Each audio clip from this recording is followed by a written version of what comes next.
Good morning class 3। We are doing the EVS chapter 9 cooking food, जिसमें हमने कहाँ तक पढ़ लिया था। हमने कुछ preparation of some food items जो बिना कुकिंग के बनाते हैं, कुछ ऐसे आइटम्स को हमने पढ़ा था, जैसे कि चॉकलेट मिल्क हो गया, सैंडविच हो गया। ये सब हमारे कौन से हैं? नॉन कुकिंग फूड है। ठीक है, अब इसके आगे देखते हैं। हमने मल्टीपल चॉइस क्वेश्चन शायद कर लिए थे। In solar cooker the food is cooked with sunlight, yes हम कर चुके हैं। इसके आगे आज हम करते हैं avoiding wastage of cooked food, यानी कि हमारा जो पकाया हुआ खाना है उसको वेस्ट होने से कैसे बचाया जा सकता है। क्योंकि जैसे गर्मी में हम बाहर तला भुना या फिर कोई पकाया हुआ खाना रख देते हैं तो गर्मी की वजह से वो खराब हो जाता है, उसमें स्मेल आने लग जाती है। तो इस तरह वेस्टेज होने से रोकने के लिए हम क्या कर सकते हैं, देखते हैं। आइए, we can avoid wastage of cooked food by keeping it in a refrigerator. क्या कह रहा है कि वी कैन अवॉइड मतलब वेस्ट होने से बचा सकते हैं। वी कैन अवॉइड वेस्टेज, हम वेस्टेज होने से बचा सकते हैं। किसको? कुक्ड फूड को, जो हमने पकाया है खाना, उसको वेस्ट होने से बचाया जा सकता है। कैसे बचाया जा सकता है? Bye keeping it in a refrigerator, कि इसको अगर हम हमारे खाने को रेफ्रिजरेटर यानी कि फ्रिज, जो हम आम भाषा में बोलते हैं, फ्रिज में अगर रख दें तो वो हमारा वेस्ट नहीं होगा, क्योंकि गर्मी की वजह से खराब होता है। लेकिन फ्रिज जो है उसमें कूलिंग होती है, कूलिंग की वजह से हमारा खाना सही रहता है। Cooked food remains fresh for a long time in a refrigerator. ये क्या कह रहा है कि जो हमारा पकाया हुआ खाना है वो रिमेन्स मतलब रहता है, फ्रेश, बिल्कुल ताज़ा रहता है, for a long time in a refrigerator, मतलब कि हमारा जो पकाया हुआ खाना है वो काफ़ी लंबे टाइम तक, यानी कि आप ज़्यादातर एक दिन के लिए तो रख ही लेते हैं खाना, लेकिन उससे लंबे टाइम के लिए भी आपका जो फूड है वो फ्रेश रहेगा अगर आप इसे फ्रिज में या रेफ्रिजरेटर में रखते हैं। We keep fruits and vegetables in the refrigerator for the same reason. Same reason कौन सा? कूलिंग वाला, यानी कि फ्रेश रखने वाला। अगर खाना ठंडा रहेगा तो हमारा फ्रेश भी रहेगा। तो सेम रीजन यानी कि फ्रेश रखने के लिए ही हम क्या करते हैं? We keep fruits and vegetables, हमारे जो फल हैं और सब्जियां हैं उनको कहाँ रखते हैं? रेफ्रिजरेटर में रखते हैं। ठीक है, ये आ गया समझ। इसके आगे चलते हैं। We should take as much food as we can finish. ये क्या कह रहा है? वी शुड टेक, हमें लेना चाहिए, चाहिए, शुड मतलब चाहिए, लेना चाहिए। एज मच फूड, सिर्फ उतना ही खाना। एज वी कैन फिनिश, जितना हम फिनिश कर सकते हैं एक टाइम के मील में, हमें सिर्फ उतना ही खाना लेना चाहिए ताकि वेस्टेज होने से रोका जा सके। फूड इज प्रीशियस, प्रीशियस मतलब बहुत ज्यादा महंगा, महंगा नॉट इन द सेंस के मनी में महंगा है, नहीं, ये बहुत ही इम्पोर्टेंट है। क्योंकि अगर सोच कर देखिए, खाना खत्म हो जाए पूरी अर्थ से तो हम खाएंगे क्या, हम जिएंगे कैसे? क्योंकि इसी से तो हमें एनर्जी मिलती है ना। अगर खाना खत्म हो जाएगा तो फिर हम जिएंगे कैसे? तो इसीलिए ये बहुत प्रीशियस है, बहुत ही मूल्यवान है। मूल्यवान मतलब कि इसकी वैल्यू इतनी है कि आप मेजर ही नहीं कर सकते हो। ठीक है, we must not waste it, मतलब कि हमें खाने को वेस्ट नहीं करना चाहिए, क्योंकि ये बहुत ही प्रीशियस है, बहुत ही मूल्यवान है। हमें सिर्फ उतना ही खाना लेना चाहिए जितना हम एक टाइम में फिनिश कर सकें, और उनको लंबे टाइम तक फ्रेश रखने के लिए कहाँ रख सकते हैं? रेफ्रिजरेटर में। ओके, आपका ये लेसन यहाँ तक कंप्लीट होता है। अब हम प्रैक्टिस एक्सरसाइज कर लेते हैं। इसके मैं आपको 2 ही पार्ट करवाऊंगी, ए एंड बी। ओके, देखिए, सबसे पहले मल्टीपल चॉइस क्वेश्चन। हमें मल्टीपल चॉइस क्वेश्चन पूछा गया है, जो करेक्ट आंसर है उसके आगे हमें टिक लगाना है। ठीक है, फर्स्ट क्वेश्चन देखिए।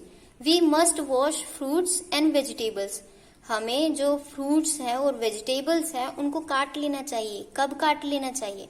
बिफोर कटिंग, उनको काटने से पहले, वाइल कटिंग, काटते वक्त, आफ्टर कटिंग या काटने के बाद। देखिए, बिफोर कटिंग में हमारा क्या है? अगर हम इनको वॉश करते हैं, बिफोर कटिंग करना चाहिए, मतलब कि उनका अंदर के जो मिनरल्स हैं, विटामिन्स हैं, या फिर जो इम्पोर्टेंट एलिमेंट्स हैं जिससे हमें क्या मिलती है?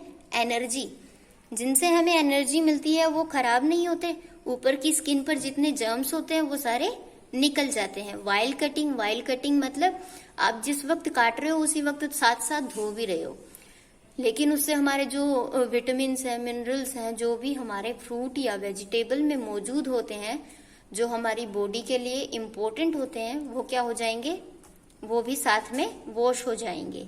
आफ्टर कटिंग भी सेम सिचुएशन कि अगर आप काटने के बाद धोते हैं तो क्या होगा, हमारे सारे इम्पोर्टेंट एलिमेंट्स क्या हो जाएंगे, धुल जाएंगे। तो हमें फ्रूट्स एंड वेजिटेबल्स को कब वॉश करना चाहिए, बिफोर कटिंग। ओके, कब वॉश करना चाहिए, बिफोर कटिंग, ताकि उनके अंदर जो इम्पोर्टेंट एलिमेंट्स है जिनसे हमें क्या मिलती है, एनर्जी, वो एनर्जी के एलिमेंट्स साथ में धुल ना जाए, इसीलिए हमें बिफोर कटिंग उनको वॉश करना चाहिए। अब देखिए second question, this food is eaten both raw and cooked. हम क्या कह रहे हैं कि जो इनमें से कोई एक खाना ऐसा है जिसे हम कच्चा भी खा सकते हैं और पकाकर भी खा सकते हैं। अब देखिए इन्होंने पीछे एक्सरसाइज में भी आपको कुछ ऐसे फूड का नाम बताया था जो कि आप कच्चा भी खा सकते हैं और पका हुआ भी खा सकते हैं।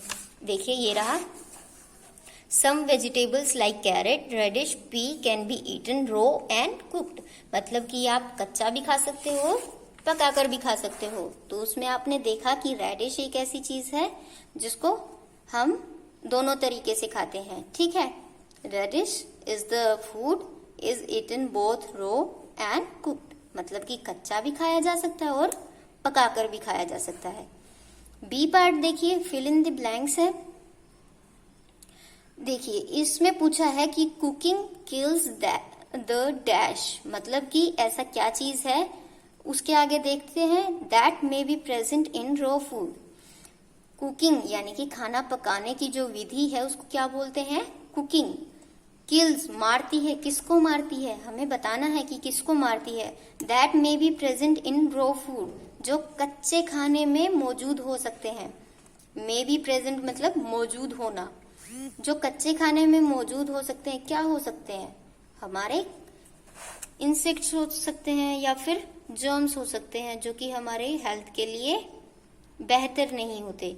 तो ये क्या करता है, cooking kills the germs that may present in raw food.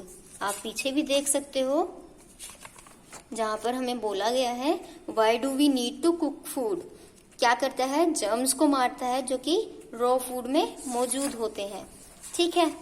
इसके आगे देखिए, dash is cooked bye roasting. Roasting क्या होता है, मतलब आग के ऊपर सेकना, और चपाती जो है वो हम कैसे सेकते हैं, आग के ऊपर, है ना, ठीक है। उनको रोस्टिंग से सेकते हैं, ओके, रोस्टिंग के थ्रू पकाया जाता है। We cook rice by boiling, हम क्या करते हैं, बॉईल करते हैं।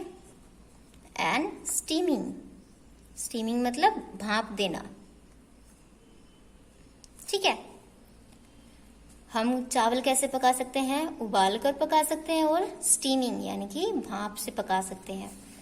We cook dosas and parathas by shallow frying, हम देखते हैं ना थोड़ा सा घी लगा के उसको पकाया जाता है। We cook dosas and parathas by shallow frying, okay.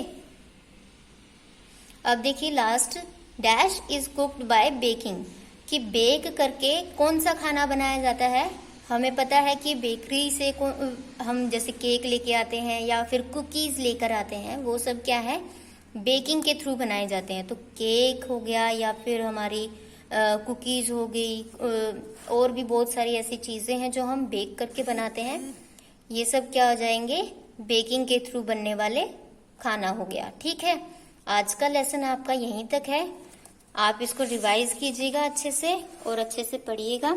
इसमें जो की नोट्स हैं आप उनको लिखिएगा, जैसे कि फूड इज प्रीशियस, प्रीशियस का मतलब क्या होगा वो आपको एक्सप्लेन करना होगा, okay. Okay class, thank you.